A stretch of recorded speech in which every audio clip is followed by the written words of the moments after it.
थे, जुदा हो गए, आपसे अलग हो गए, इसका मतलब अब आपके पति नहीं रहे। क्योंकि प्रारब्ध बस ही हर वस्तु संसार में जीवात्मा को मिलती है, प्रारब्ध बस। और जहां जैसा प्रारब्ध पूर्ण हो जाता है वो वस्तु उससे अलग हो ही जाती है, प्रारब्ध बस मिला करता है। प्रारब्ध बस कोई किसी की पत्नी, कोई किसी का पति, कोई किसी का बेटा, कोई किसी की बेटी, कोई किसी का दामाद, कोई किसी का मित्र, सब प्रारब्ध बस मिला करते हैं। जब तक प्रारब्ध है तब तक साथ साथ चलते हैं, और जैसे प्रारब्ध पूर्ण होता है वो जुदा हो जाते हैं, अलग हो जाते हैं। कोई भी छोटी सी छोटी वस्तु मिली है उसका भी कहीं न कहीं मेरे साथ प्रारब्ध जुड़ा है। जब तक प्रारब्ध पूर्ण नहीं होगा तब तक मेरे पास ही रहेगी, और प्रारब्ध पूर्ण होते ही हम लाख कोशिश करें लेकिन वो हमसे अलग हो जाएगा। कोई भी वस्तु टूट जाएगी, फूट जाएगी, छूट जाएगी, ऐसा हो जाएगा। इस तथ्य को इस उदाहरण से आप समझ लें। आप पश्चिम बिहार अपने घर से बाहर निकले, गाड़ी में बैठे, चल अभी आप घर से आप निकले थे कि हमको जाना है सुंदर बिहार, और कुछ दूर गए, कोई बहन ने या किसी सज्जन ने आपको हाथ दिया, किधर जाना है? आपने कहा सुंदर विहार तक जाना है। उन्होंने कहा हमें भी उधर ही चलना था। आपने कहा बैठो, बैठ गए, बातचीत प्रारंभ हो गई, और इतनी ही देर में परस्पर प्रीति हो गई, परस्पर मोहब्बत। अभी लाल बत्ती पर आप पहुंचे थे और उन्होंने कहा कि मुझे यहीं उतरना है, उतर गए। आपने कहा नहीं नहीं, आपने तो कहा था कि सुंदर विहार, नहीं आपने कहा था हमने सुंदर विहार जाना है, मैंने कहा था मुझे उधर चलना है, तो यहीं तक आना था। और हम रोना प्रारंभ करें, नहीं नहीं आप मेरे साथ चलिए, मेरे साथ चलिए, ऐसे कैसे, ऐसे कैसे। तो वहां भीड़ इकट्ठी होगी, वो कहेगी कि इनका मंजिल यही है, तो आगे कहाँ जाएंगे? आगे का सफर तो आपको अकेले तय करना है। ऐसे संसार की यात्रा मेरे भाई बहन हम सब कर रहे हैं। जहां जिसका मंजिल मिला वो वहीं रुक जाएगा, छूट जाएगा, जुदा हो जाएगा, अलग हो जाएगा। आगे का सफर तो मुझे अकेले ही करना है। करदम जी ने कहा ना, जो शाश्वत है ना उससे प्रेम किया जाता है, नाशवत से नहीं। माने जो नाशवान है उससे प्रेम नहीं करना चाहिए। जो सत्य है सदा, जिसका कभी नाश नहीं है, प्रेम तो उससे करना चाहिए। और सत्य तो सत्य नारायण है, नाश तो उसका नहीं है। बाकी संसार की तो हर वस्तु नाशवान है।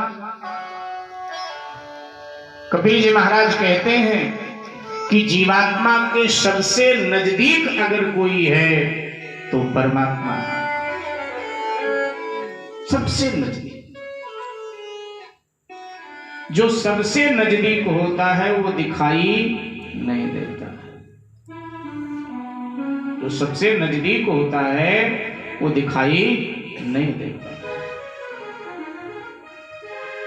जो दिखाई दे रहा है वो सत्य नहीं है।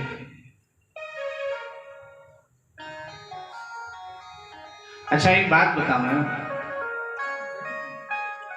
कानों से सुना हुआ सत्य होता है, आंखों से देखा गया सत्य होता है। जी थोड़ा विचार में अपना,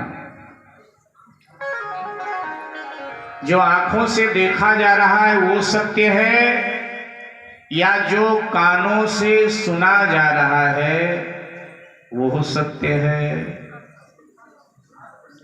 जी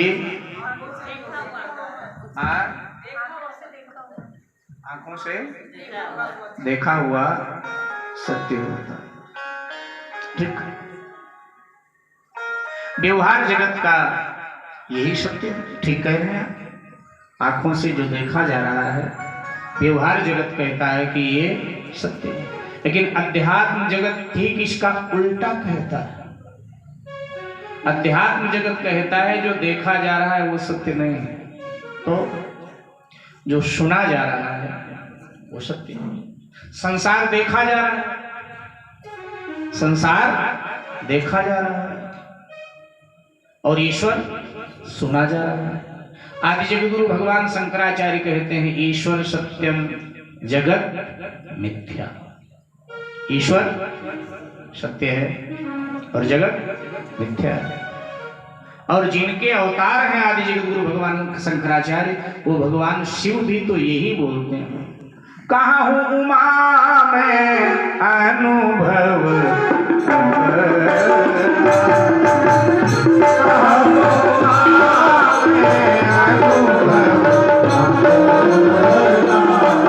गाइए महादेव की वाणी है, गाइए।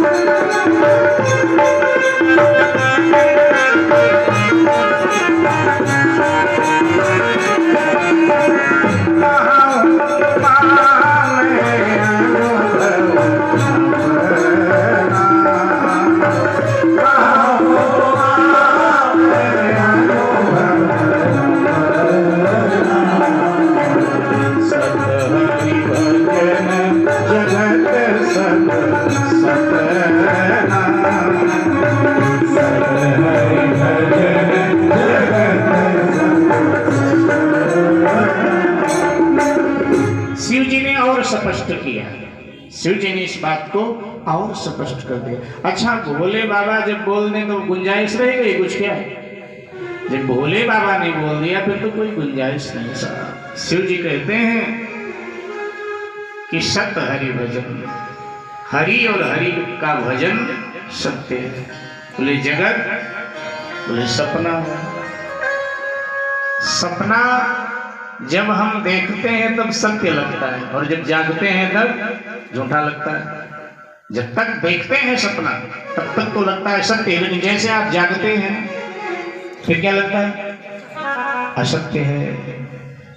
तो संसार अज्ञानता के कारण हमें सत्य लग रहा है।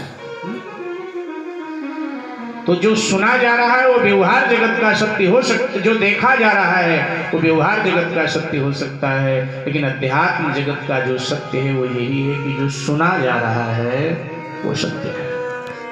तो कहा ईश्वर आंखों के बिल्कुल नजदीक है, इसलिए ईश्वर हमें दिखाई नहीं देता है, बिल्कुल नजदीक है।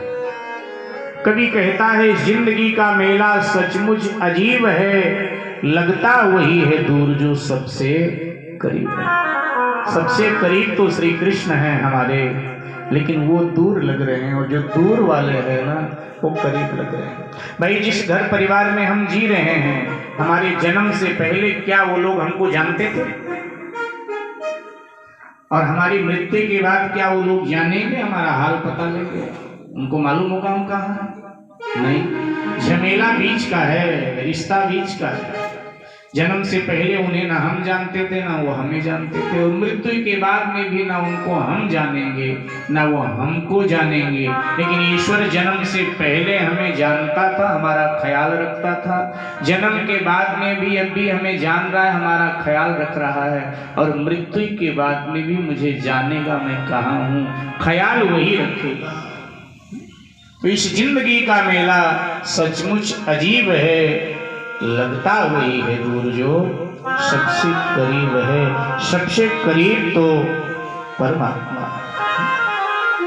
इसलिए आइए कुछ क्षण हरि नाम का आश्रय लेते हैं भाव और श्रद्धा के साथ। जय जय श्री राम।